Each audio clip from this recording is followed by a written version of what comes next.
Hey everyone, in this quick guide, I'll show you how to find your wallet address on CoinDCX in just a few steps. Whether you're using a website or the app, I have got you covered. Let's get started. Section 1.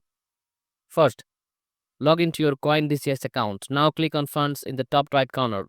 Next, select Deposit and choose the cryptocurrency you want to receive. Your unique wallet address and tag will appear. Copy it, use it for transactions. Section 2. If you're using the app, open it and log in, tap deposit and go to the funds page. Select the cryptocurrency you want to deposit. You'll see a QR code and your wallet addresses. Use it to receive funds. Section 3. A wallet address is a unique alphanumeric code used to receive cryptocurrency.